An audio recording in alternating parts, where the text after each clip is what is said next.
Hi friends, Dolly's kitchen को आपण मान को स्वागत। आज मु प्रस्तुत करने को जाऊँगी बंधा कोबी मसुर डाली तरकारी। तो आपण मैंने निश्चिंत बंधा कोबी रे विभिन्न प्रकार रेसिपी प्रस्तुत कर खाइथिबे।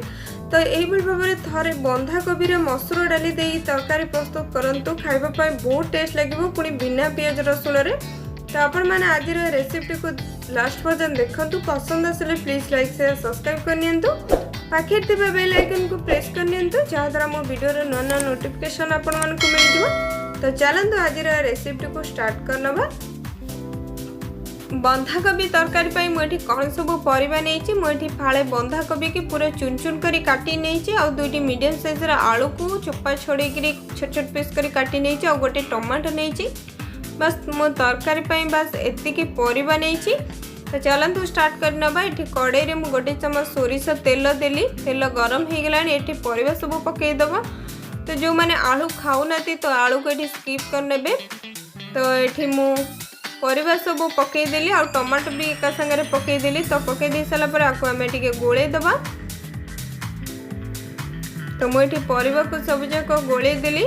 तापर मुझे गोटे कप मसुर डाली नहीं पूरा अध घंटा हम भिजेकी रखी। तो ये आपको भी भलसे धोईकी नहीं आसी। मसुर डाली के सब देदबा कड़ाई रे।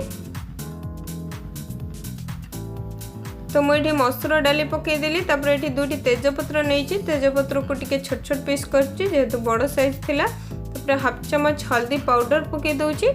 तब टेस्ट अनुसार लुण पकईदेली। तो जेहेतु आम चुली रे प्रस्तुत करुचु, खाइबापी आहुरी भी टेस्ट लगे ये बंधाकोबी मसुर डाली तरकारी। तो आपण मैंने थरे प्रस्तुत करी खातु। तो ये पकई सारापर आपको गोली दूचे, आपको टिके कवर करके 1 ରୁ 2 मिनिट आपको छाड़ीदबा, जमी आमर बंधाकोबीर गंध टिके पलई जिवो। तो 2 मिनिट हो गलानी, एबे कवर काढ़ी देखिबा। तो देखो ये आमर बंधाकोबीर गंध टिके पलई जाइए। तो गंध टिके रहिले तरकारी खाइबापी टेस्ट लगे। तो ये 2 मिनिट कवर कर घोड़े देवे, गंध पलई जिवो। तो ये मु पानी दे दूची। तो मुझे 1 ग्लास पानी देदेली। तो पानी दे सारापर गोली दूची। तो जेहेतु आमर डाली टिके पकाउछु, डाली टिके सिझिबो आ पानी टिके लागिबो, तो मु आउ हाफ ग्लास पानी पकई देदेली। तो दे सारापर आपको गोली दूची। गोली देकर आपको आम ए कवर करदबा। आ 4-5 मिनिट आपको सिझापी आ फुटापी छाड़दबा। तो 5 मिनिट हो गलानी, एबे कवर काढ़ी देखिबा। तो परिबा एठी हमर सिझी कि नहीं। तो देखो ये परिबा हमर पूरा बढ़िया से सिझी जाइए। बंधाकोबी भी सिझी जाइए, आलू भी ये सिझी जाइए, आ डाली भी सिझी जाइए, किंतु गोटी गोटी हो रही। तो यही भाव रखा, बेसी सिझेबानी, जहाँद्वारा कि तरकारी हमर चकड़ा हो। तो एमती गोटी गोटी रहिबो। तापर मुझे गोटे कड़ाई नहीं, कड़ाई में मुझे 2 चमच सोरिष तेल पकईली। 1 चमच पंच फुटण पकई दूची। तापर 1 इंच अदा नहीं, अदा को पूरा छेचिकी नहीं जाइए। तो छेचा अदा देदेली। 1 सेकेंड आपको अदा को टिके भाजी नवा, जहाँद्वारा कि अदार टिके गंध पलैब।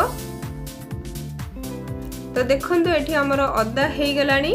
तापर मु जो तरकारी रे टमाटो पकई थी, तो से टमाटो को मु पकई दूचे मसला सहित। तो टमाटो सिझी जाइए, तो आउ अल्प टिके सिझिब। तो मुझे टमाटो को पकई देली। टमाटो पकई सारापर मुझे आउ अल्प टिके पानी दे दूची। तो मुझे अल्प टिके पानी दे देली। पानी दे सारापर आपको गोली दबा। तो बाकी सब मसला को पकईबा। तो मुझे 1 चमच धनिया पाउडर पकई दूची, हाफ चमच जीरा पाउडर, और हाफ चमच काश्मीर चिली पाउडर, हाफ चमच रेड चिली पाउडर, और हाफ चमच मुझे करी मसला पकई दूची। तो मसला पकई सारापर आपको गोले दबा। जो मैंने राग खाऊना राग को स्किप करने, जो मैंने अधिका खाऊँ अधिका भी पकई पारे। तापर मु अल्प टिके पानी देदेली आधे।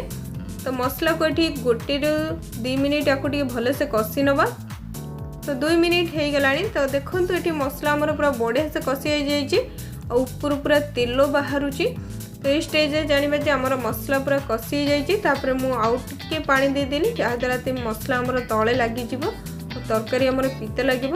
तो पानी दे सारापर लास्ट को मुझे अल्प टिके कस्तूरी मेथी पकई दूची, जहाँद्वारा कि तरकारी आमर बढ़िया बास्ना आसबो और बढ़िया टेस्ट लगे तरकारी। तो ये मु कस्तूरी मेथी पकई सारे। तो आपको गोली दे सारापर ये आमर मसला प्रस्तुत हो गला। तो सिझे रखि परिबा को सब देदबा। तो ये मु परिबा को सब देदेली।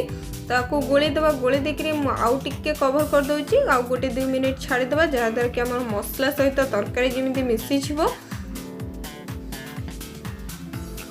तो एटी 2 मिनिट हो गलानी एबे कवर काटी देखिबा।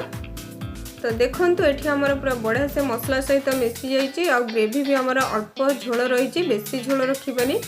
तो लास्ट को मैं गरम मसला हाफ चम्मच पकई देली। तो ये हमर प्रस्तुत हो गला सॉरी मसूर बंधाकोबी आलू तरकारी ताको गरम गरम सर्व करनबा।